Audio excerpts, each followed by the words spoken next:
अब हम लोग देखेंगे क्या, इलेक्ट्रोमैग्नेटिक रेडिएशन इस क्लास में। 1870 में जेम्स क्लार्क मैक्सवेल एक साइंटिस्ट आए। कब आए? 1870 में। कौन आए? James Clerk Maxwell. और किसके बारे में बोले? इलेक्ट्रोमैग्नेटिक रेडिएशन के बारे में। क्या बोले? बोले कि लाइट और जितने भी दूसरे तरह के आपको रेडिएंट एनर्जी है, light and other forms of radiant energy, जितनी भी प्रकार की रेडिएंट एनर्जी हैं जो प्रोपगेट थ्रू अ स्पेस, जो स्पेस में प्रोपगेट करता है, चलता है, in the form of waves. कैसे चलते हैं? वेव्स के रूप में। Propagate through a space in the form of waves, waves के रूप में चलते हैं। और ये जो वेव होते हैं इनके पास इलेक्ट्रिक और मैग्नेटिक फील्ड्स दोनों होता है। इलेक्ट्रिक फील्ड भी होता है और मैग्नेटिक फील्ड भी होता है, दोनों फील्ड होते हैं, एक इलेक्ट्रिक फील्ड और दूसरा मैग्नेटिक फील्ड होते हैं associated with them, and they are called electromagnetic radiations. इसीलिए इसे हम लोग कहते हैं कि ये इलेक्ट्रोमैग्नेटिक रेडिएशंस है। जैसे लाइट क्या है? तो इलेक्ट्रोमैग्नेटिक रेडिएशंस है, या कहते हैं इलेक्ट्रोमैग्नेटिक वेव्स, नहीं तो इन्हें हम लोग कहते हैं इलेक्ट्रोमैग्नेटिक वेव्स। अब ये जो इलेक्ट्रोमैग्नेटिक रेडिएशंस है इनका नेचर क्या होता है? तो इसमें तो दो तरह के फील्ड हो गए, एक इलेक्ट्रिक फील्ड हो गया और दूसरा मैग्नेटिक फील्ड। अब ये देखिए आपका ब्लू वाला जो लाइन है ये इलेक्ट्रिक फील्ड का कंपोनेंट है, तो ये रेड वाला जो है वो आपका मैग्नेटिक फील्ड कंपोनेंट है। अब ये दोनों जो कंपोनेंट जब भी चलेंगे तो हमेशा एक दूसरे के परपेंडिकुलर रहते हैं, ठीक है ना, एक दूसरे पर लंबवत परपेंडिकुलर रहते हैं। ये चीज़ है, यानी ये चलेंगे वेव के फॉर्म में, ठीक है, लेकिन हमेशा ये एक दूसरे पर परपेंडिकुलर रहते हैं। और जो डायरेक्शन होता है इनका चलने का उसके भी ये परपेंडिकुलर रहते हैं, यानी 3 परपेंडिकुलर वेव। इलेक्ट्रोमैग्नेटिक वेव में क्या है कि ये जो कंसिस्ट है इलेक्ट्रिक और मैग्नेटिक फील्ड से, ये ऑसिलेट करते हैं, है ना, वेव के रूप में चलते हैं, इसलिए से हम लोग कहते हैं ऑसिलेट करते हैं in the directions perpendicular to each other, एक दूसरे के परपेंडिकुलर। ऐसा नहीं कि साथ साथ चलेगा, नहीं, एक ऊपर से गिरेगा तो एक नीचे से गिरेगा, ऐसे चलेगा। इलेक्ट्रिक ऐसे गिरा तो मैग्नेटिक ऐसे गिरा, हमेशा परपेंडिकुलर, ठीक है। अब मैग्नेट इलेक्ट्रिक ऊपर से गया तो मैग्नेटिक नीचे, हमेशा परपेंडिकुलर ही ये चलते हैं। और इस तरह से ये परपेंडिकुलर चलते हुए आगे की तरफ बढ़ते हैं और इनका रास्ता भी है वो परपेंडिकुलर रहता है, ठीक है ना। Other both are perpendicular to the directions in which the wave is travelling, और जिस डायरेक्शंस में वो ट्रेवल करते हैं उसके पे भी ये परपेंडिकुलर ही रहते हैं। माने मूव कर रहे हैं आगे की तरफ तो इस पर भी ये क्या रहते हैं? परपेंडिकुलर ही बनाए रहते हैं, ठीक है। और इलेक्ट्रिक वाला अगर ऊपर से गिर रहा है तो मैग्नेटिक नीचे से जा रहा है, एक दूसरे पर परपेंडिकुलर ही हमेशा रहते हैं, जहां भी काट दो इनको। तो two fields components have the same wavelength and frequency. और दूसरी इसकी सबसे बड़ी खूबी क्या है कि ये दोनों जो इलेक्ट्रिक और मैग्नेटिक जो फील्ड है, इलेक्ट्रिक कंपोनेंट और मैग्नेटिक कंपोनेंट का जो फील्ड है, इनका जो वेवलेंथ जो लैम्डा है, वेवलेंथ कौन होता है? लैम्डा, और फ्रीक्वेंसी जो न्यू है वो दोनों का क्या रहता है? सेम रहता है। वो इलेक्ट्रिक फील्ड और मैग्नेटिक फील्ड दोनों का वेवलेंथ और फ्रीक्वेंसी भी क्या रहेंगे? सेम रहेंगे। तो ये प्रॉपर्टीज आपको याद रखने हैं। अब देखिए कैरेक्टरिस्टिक्स ऑफ इलेक्ट्रोमैग्नेटिक रेडिएशंस हम लोग स्टडी करते हैं। तो स्टडी तो किए ना अभी कैरेक्टरिस्टिक्स इलेक्ट्रोमैग्नेटिक रेडिएशंस का, जबरदस्त। अब इसका जो ट्रेवलिंग जो स्पीड है, all the electromagnetic wave travel with same speed. जितना भी इलेक्ट्रोमैग्नेटिक वेव है, जितने भी तरह का, सब का स्पीड सेम है। सब का स्पीड क्या होता है? सेम है। सब भाई का स्पीड जो है, ऑल इलेक्ट्रोमैग्नेटिक वेव का स्पीड क्या होता है? सेम स्पीड होता है। और इक्वल टू होता है किसका? 3 × 10⁸ मीटर पर सेकेंड। इसका स्पीड कितना होता है? याद कुछ आया? किसका स्पीड है? लाइट का। Very good. This is the speed of light. Light भी हमारा इलेक्ट्रोमैग्नेटिक है ना, ये लाइट का स्पीड है। और इसी के बराबर सारे इलेक्ट्रोमैग्नेटिक रेडिएशंस का स्पीड होता है, इलेक्ट्रोमैग्नेटिक वेव्स का स्पीड होता है। दूसरा, ये जो इलेक्ट्रोमैग्नेटिक रेडिएशन जब प्रोपगेट करते हैं, जब चलते हैं, तो इनको चलने के लिए कोई सहारा की जरूरत नहीं है, ठीक है ना, कोई सहारा की जरूरत नहीं है, यानी don't require any medium for propagation. ये भी इसकी एक खूबी है, don't require any medium require any medium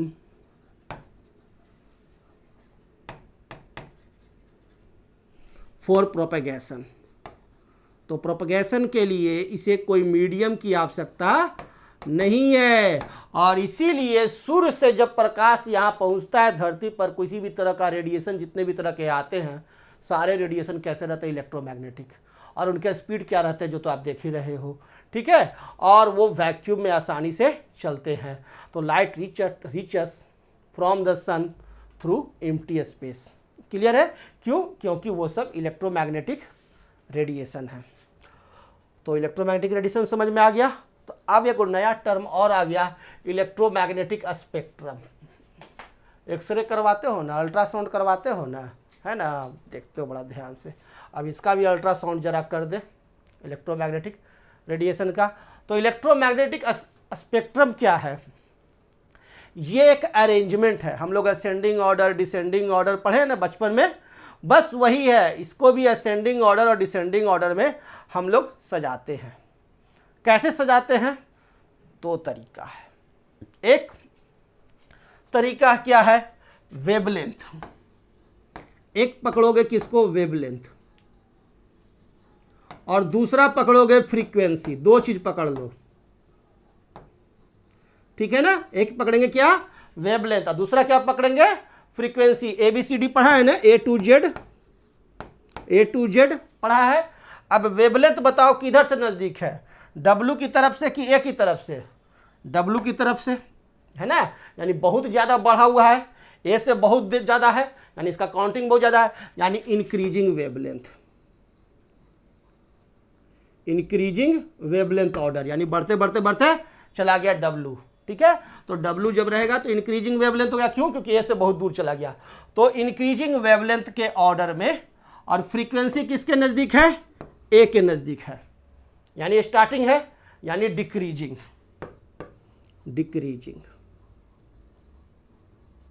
अब असेंडिंग ऑर्डर डिसेंडिंग ऑर्डर बचपन में पढ़ा था कि असेंडिंग ऑर्डर डिसेंडिंग ऑर्डर में सजाना है ना, नंबर्स को सजाते थे ना। तो यहां असेंडिंग ऑर्डर डिसेंडिंग ऑर्डर वैसे नहीं, इंक्रीजिंग वेवलेंथ और डिक्रीजिंग फ्रीक्वेंसी के ऑर्डर में, इसके ऑर्डर में। अब वेवलेंथ का तो अपोजिट फ्रीक्वेंसी होता ही है, ठीक है। तो जब वेवलेंथ इंक्रीज करेगा तो फ्रीक्वेंसी डिक्रीज करेगा, जब वेवलेंथ डिक्रीज करेगा तो फ्रीक्वेंसी इंक्रीज करेगा, ठीक है। तो ऐसा नहीं कहना कि डिक्रीजिंग वेवलेंथ, नहीं, इंक्रीजिंग होगा। का है कि जेड बहुत आगे बढ़ गया, ए की तरफ, जेड की तरफ है ना। तो इंक्रीजिंग वेवलेंथ और डिक्रीजिंग फ्रीक्वेंसी के ऑर्डर में हम लोग क्या करते हैं? इलेक्ट्रोमैग्नेटिक रेडिएशंस को सजाते हैं, है ना। Arrangement of electromagnetic radiation in the order of increasing wavelength या decreasing frequency is known as electromagnetic spectrum. उसे ही हम लोग कहते हैं इलेक्ट्रोमैग्नेटिक स्पेक्ट्रम। तो अब तो ये याद रहेगा, भुलाओगे नहीं कभी। ऐसा नहीं कि आएगा तो इंक्रीजिंग की जगह पर डिक्रीजिंग वेवलेंथ कर दोगे। क्यों होगा इंक्रीजिंग? ये रट्टा मार तरीका हो गया, क्योंकि जेड के नज़दीक है, काउंटिंग बहुत ज़्यादा हो गया तो इंक्रीजिंग। फ्रीक्वेंसी डिक्रीजिंग क्यों? क्योंकि ए के नज़दीक है। क्लियर? तो आपको उलट पुलट दिमाग में नहीं होगा। तो ये तो आपका क्लियर हो गया। अब एक चीज़ और देखो, आप लोग पढ़े होंगे कि हमारा जो प्रकाश जो है वो वाइट कलर का है, वो 7 कलर से मिल करके बना है। कौन कौन? Violet, indigo, blue, green, yellow, orange and red. उसी ही यहाँ सजाया हुआ है, वाइव गायर। इसे हम लोग याद कैसे करते थे? VIBGYOR, वाइव गायर, है ना, पढ़ते थे। वाइव गायर वाइव गायर वाइव गायर, वाइव गायर हमको याद है ना। तो वाइव गायर के रूप में हम लोग ये पढ़ रहे हैं। और वायलेट, यहाँ आप पकड़ लो, वायलेट को ले लो। तो वायलेट का जो है, वायलेट से रेड की तरफ इसको सजा दिया गया। कैसे सजाया गया? वायलेट से रेड की तरफ इंक्रीजिंग वेवलेंथ। तो वेवलेंथ इंक्रीज कर रहा है, ठीक है, इंक्रीजेज।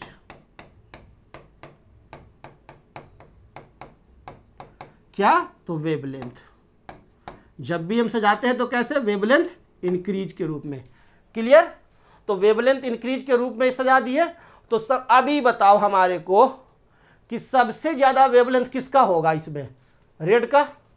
तो वेवलेंथ मैक्सिमम वेवलेंथ हम लैम्डा लिख देते हैं, मैक्सिमम वेवलेंथ किसका है, रेड का। और मिनिमम वेवलेंथ किसका होगा, ये भी मेरे को बता दो, किसका, वायलेट का।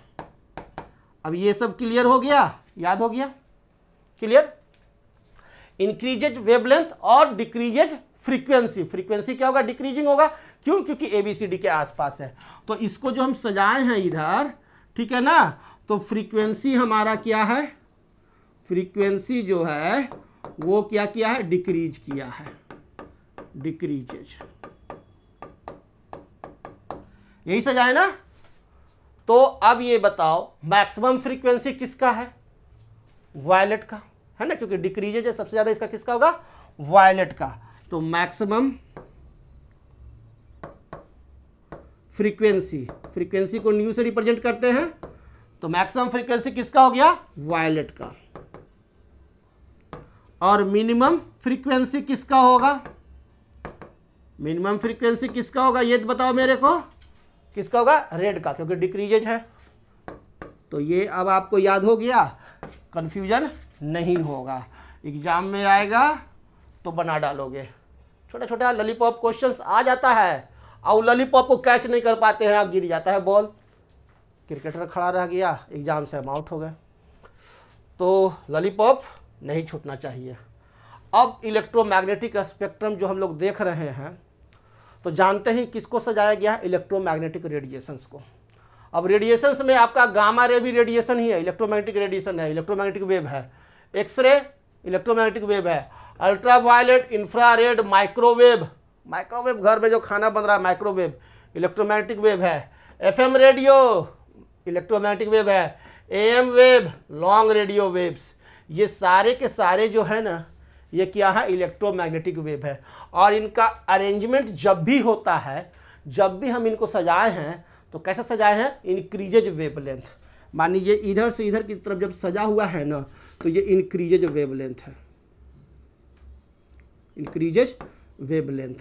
और डिक्रीजेज फ्रीक्वेंसी में ये सजा हुआ है। यानी कहने का अर्थ हुआ कि सबसे ज़्यादा वेवलेंथ किसका होगा, रेडियो वेव का, है ना, मैक्सिमम होगा वेवलेंथ। जब मैक्सिमम वेवलेंथ होगा तो मिनिमम फ्रीक्वेंसी होगा, क्लियर। और सबसे मिनिमम वेवलेंथ किसका होगा, गामा रे का। अब मिनिमम वेवलेंथ है तो मैक्सिमम फ्रीक्वेंसी होगा, क्लियर। अब वेवलेंथ क्या होता है, फ्रीक्वेंसी क्या होता है, ये तो हम पढ़ा चुके हैं, अब ये तो पढ़ाना थोड़ी ही है, रिवाइज कर लो। चलो अब क्वेश्चंस देख लेते हैं, छोटा छोटा एग्जाम में आ जाता है। Yellow light emitted from a sodium lamp, एक सोडियम लैंप से येलो लाइट इमिट हो रहा है, have a wavelength of 580 nanometre. Wavelength कितना है उसका, 580 नैनोमीटर है। वेवलेंथ उसका जो है क्या है, 580। वेवलेंथ को कैसे डिनोट करते हैं, लैम्डा से, कितना है, 580 नैनोमीटर। तो कैलकुलेट द फ्रीक्वेंसी, पहला हमको एक फ्रीक्वेंसी निकालना है, दूसरा हमें वेव नंबर निकालना है, ठीक है, ऑफ दिस लाइट। दो चीज़ हमें निकालना है। तो फ्रीक्वेंसी को हम लोग लिखते हैं कैसे, न्यू से, ये निकालना है। दूसरा वेव नंबर को कैसे लिखते हैं, न्यू बार से, ये निकालना है, न्यू और न्यू बार, ठीक है। ये दोनों को हमें निकालना है। तो मैंने याद करवाया था ना, 1 नैनोमीटर बराबर 10⁻⁹ मीटर। जिसको याद है वो बनाएगा, 580 गुना 10⁻⁹ मीटर। ये आ गया लैम्डा का वैल्यू मीटर में। अब हमारे को फॉर्मूला बताओ, velocity of electromagnetic wave C is equal to what, C is equal to lambda into nu. ये दोनों जो शब्द जो नया नया है ना, यही वेवलेंथ गुना फ्रीक्वेंसी। अब ये फार्मूला हमारे को याद है। वेलोसिटी ऑफ इलेक्ट्रोमैग्नेटिक रेडिएशंस, इसका वेलोसिटी जो होता है वो कांस्टेंट होता है, यानी C इज इक्वल टू कितना, ये भी मैंने आपको बताया है, 3 × 10⁸ मीटर पर सेकेंड। तो ये तो एग्जाम क्वेश्चन में दिया नहीं रहेगा, बस ये तो आप जान गए, ये तो याद करके रखे ही हुए थे। ठीक है, तो हमें निकालना क्या है, लैम्डा, नहीं न्यू निकालना है, लैम्डा दिया हुआ है न्यू, तो nu is equal to C by lambda. C कितना है 3 into 10 to the power 8 metre per second. Okay, और लैम्डा अभी निकालने हैं मीटर में 580 गुना 10 to the power -9 metre.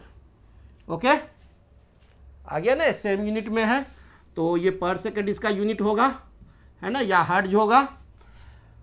Frequency का यूनिट वही ना होता है, पर सेकंड नहीं तो हर्ट्ज। मीटर मीटर कट गया तो पर सेकंड बचा। अब ये 10 टू द पावर -9 ऊपर में जाएगा तो क्या हो जाएगा, प्लस में हो जाएगा ना।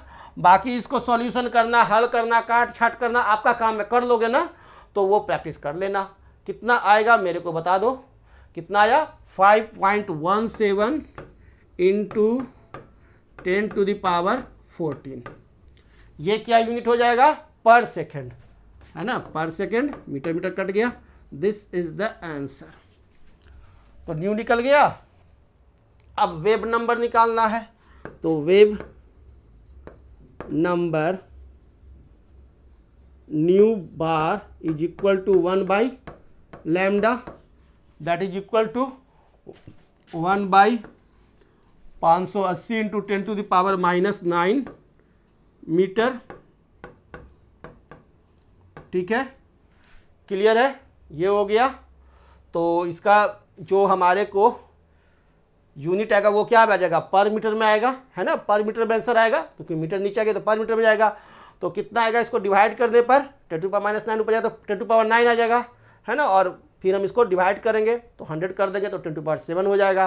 तो इसे हम लोग हल करेंगे तो हमें आ जाएगा, कितना आया 1.72 into 10 to the power 6, 1.72 into 10 to the power 6 metre नीचे, तो इसका यूनिट क्या हो गया, पर मीटर। Answer clear. तो हमने वेब नंबर भी निकाल दिया, दोनों निकाल दिया, कोई दिक्कत नहीं। तो ऐसा क्वेश्चन एग्जाम में आएगा, तैयारी रखनी है। Okay, next question. अब ये अगला क्वेश्चन देखो क्या है, the Vividh Bharati station of all India radio Delhi broadcast on a frequency of 1368 kilo hertz. 1368 kilo hertz, 1368 kilo hertz पर ये प्रसारण कर रहा है। कैलकुलेट द वेवलेंथ, निकालना क्या है, wavelength of the electromagnetic radiation emitted by the transmitter and which part of electromagnetic spectrum does it belong. और यह किस पार्ट से बिलोंग करता है इलेक्ट्रोमैग्नेटिक स्पेक्ट्रम के। तो इलेक्ट्रोमैग्नेटिक स्पेक्ट्रम दिखाए थे ना, गामा रे वगैरह, उसी के किस पार्ट से ये बिलोंग करता है। चलिए, ऐसे क्वेश्चंस आ जाएंगे तो थोड़ा और आसान हो जाते हैं। तो हमारे को दिया हुआ है क्या, फ्रीक्वेंसी। तो frequency nu is equal to क्या दिया हुआ है, 1368 किलो हर्ट्ज, यानी हर्ट्ज में क्या हो जाएगा 1368 into 10 to the power 3 hertz.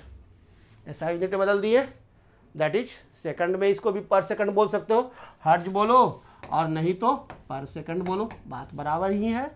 तो न्यू बराबर तो हम लोग लिख दिए। फॉर्मूला याद है क्या, velocity of wave, velocity of wave को किससे नोट करते हैं, सी से, that is equal to lambda into nu. यही फॉर्मूला हमें अप्लाई करना है। ठीक है, यहां से हम लैम्डा निकालेंगे तो लैम्डा इज इक्वल टू क्या हो जाएगा, सी बाई न्यू। सी मालूम है 3 into 10 to the power 8 metre per second, इसलिए lambda is equal to 3 into 10 to the power 8 by क्या हो जाएगा, मीटर पर सेकेंड हो गया ना, तो मीटर ऊपर सेकेंड नीचे, देखो अब यूनिट को भी काटते हैं, पर सेकेंड। और हमारे को दिया हुआ है क्या, न्यू कितना है 1368 इंटू 10 टू द पावर 3 पर सेकेंड। तो पर सेकेंड ऊपर चला जाएगा, सेकेंड सेकेंड कट गया, यानी इसका आंसर किस में आएगा, मीटर में आएगा। क्लियर। अब आप इसको हल करना शुरू करो। तो जब आप हल करोगे तो इसका वैल्यू आएगा कितना, yes 219.3 metre. This is the answer. ये हमारे को आ गया लैम्डा, यानी wavelength of radio wave broadcast जो कर रहा है उसका वेवलेंथ कितना गया 219.3 मीटर। और यह जो वेवलेंथ है यह आपका बिलोंग्स करेगा रेडियो वेव रीजन, क्योंकि रेडियो वेव रीजन में ही ब्रॉडकास्टिंग होता है। बीबीसी जब भी ब्रॉडकास्ट करेगा ना तो रेडियो वेव में रेडियो प्रसारण होता है। तो ये हमारे को हो गया, ये क्वेश्चंस हम लोगों ने हल कर दिया, आसान था, तो कोई दिक्कत नहीं हुआ, सेम क्वेश्चंस है। चलिए एक क्वेश्चंस और है, क्या the wavelength range of the visible spectrum extends from violet 400 nanometre to 750 nanometre. 400 nanometre से 750 नैनोमीटर का रेंज है। Express these wavelengths in frequencies, इसे हमें फ्रीक्वेंसीज में एक्सप्रेस करना है। दिया हुआ है किस चीज़ में, आपको वेवलेंथ में, ठीक है ना। इसमें प्रसारण हो रहा है, यानी λ1 जो दिया हुआ है वो हमें दिया हुआ है 400 नैनोमीटर। तो 400 नैनोमीटर जो दिया हुआ है इसे मीटर में बदलेंगे तो 1 नैनोमीटर बराबर 10⁻⁹ metre, that is equal to 400 गुना 10⁻⁹ मीटर। ओके, λ2 दिया हुआ है कितना आपको 750 nanometre, 750 nanometre, that is equal to 750 into 10⁻⁹ metre. अब हमें निकालना क्या है, फ्रीक्वेंसी। कौन गधा नहीं निकालेगा, सब निकाल लेगा, सब कोई यहाँ गधा नहीं है। C बराबर लैम्डा इंटू न्यू, ये मालूम है। तो न्यू बराबर के हमें निकालना क्या है, वेवलेंथ निकालना है। तो लैम्डा बराबर क्या हो गया, C by nu, that is equal to 3 into 10⁸ by 400 into 10⁻⁹ हो गया। ये लैम्डा आ जाएगा हमारे को, ठीक है ना। लैम्डा दिया तो ये हमारे को क्या आ जाएगा, सॉरी हमने लैम्डा दिया हुआ है, हमें न्यू निकालना है। न्यू बराबर आ जाएगा C बाई लैम्डा। क्लियर। तो ये हो गया, λ1 हो गया, C मालूम ही था, λ1 दिया हुआ था, आसानी से हो गया। अब इसे आप रिजॉल्व करोगे तो ये कितना आएगा मेरे को बता दो जल्दी से। न्यू इज इक्वल टू कितना आ गया, यस 7.5 इंटू 10⁻, कितना 14 हर्ट्ज। हर्ट्ज होता है फ्रीक्वेंसी का यूनिट, ये आ गया। अब इधर हम लिखते हैं आपका न्यू बराबर क्या हो गया, C by λ2, that is equal to 3 into 10⁸ by 750 into 10⁻⁹। Resolve करोगे तो ये आ जाएगा 4.0 इंटू 10⁻14। तो रेंज मालूम हो गया ना फ्रीक्वेंसी में, 10⁻14 हर्ट्ज। तो रेंज हो गया क्या, यहाँ से लेकर यहाँ तक। तो 4.0 इंटू 14 हर्ट्ज से लेकर के 7.5 इंटू 10⁻14 हर्ट्ज हो गया, है ना, रिवर्स हो गया। छोटा ये बड़ा ये हो गया। क्लियर, क्योंकि वेवलेंथ का फ्रीक्वेंसी उल्टा होता है, रिवर्स होता है। ओके। और ये जो हमारा इलेक्ट्रोमैग्नेटिक रेडिएशन वेव थ्योरी, और जो इलेक्ट्रोमैग्नेटिक वेव थ्योरी जो होते हैं, हमारा जो इलेक्ट्रोमैग्नेटिक वेव थ्योरी जो आप पढ़ो, इलेक्ट्रोमैग्नेटिक लंबा चौड़ा नाम है ना, वेव थ्योरी, ये वर्क्स करता है कैसे, ये वर्क करता है, ये बिलीव करता है कंटिन्यूअस जनरेशन ऑफ एनर्जी। इसका कहना है क्या कि एनर्जी का कंटिन्यूअस जनरेशन होता है। लाइट हमेशा जनरेट करता है एनर्जी, हीट हमेशा जनरेट करता है एनर्जी, है ना। ये सब कंटिन्यूअस जनरेशन ऑफ एनर्जी पर ये काम करते हैं और उसी को ये बिलीव करते हैं, और इसी के चलते आपका रदरफोर्ड थ्योरी जो है कैंसिल हुआ था, यही बिलीव करता है। और इसी के आधार पर जब ये वर्क करता है कंटिन्यूअस जनरेशन ऑफ एनर्जी को, तो ये आसानी से प्रूफ कर पाता है किसको, डिफ्रैक्शन को। देन ये प्रूफ कर देता है, एक तो डिफ्रैक्शन ऑफ लाइट, हम लोग पढ़ेंगे लाइट में क्या होता है डिफ्रैक्शन, और दूसरा ये प्रूफ करता है किसको, इंटरफेरेंस ऑफ लाइट। ये दोनों को प्रूफ करता है, interference of light, interference of light या इलेक्ट्रोमैग्नेटिक वेव, इन दोनों को ये प्रूफ कर देता है। लेकिन क्या है, यह ब्लैक बॉडी रेडिएशन और फोटो इलेक्ट्रिक इफेक्ट को प्रूफ नहीं कर पाता है, दो चीज़ को नॉट प्रूफ्ड। इस थ्योरी के आधार पर हम लोग प्रूफ नहीं कर पाते हैं किसे, कि ब्लैक बॉडी रेडिएशन कैसे होता है भाई, ब्लैक बॉडी रेडिएशन का क्या नेचर होता है, ये हम लोग इस थ्योरी के आधार पर प्रूफ नहीं कर पाते हैं। ब्लैक बॉडी रेडिएशन एंड दूसरा फोटो इलेक्ट्रिक इफेक्ट जो होता है, इसे भी इस थ्योरी के आधार पर हम लोग प्रूफ नहीं कर पाते हैं। क्लियर? उसके लिए हम लोग इलेक्ट्रोमैग्नेटिक रेडिएशन का जो दूसरा नेचर है पार्टिकल वाला, उससे प्रूफ करेंगे।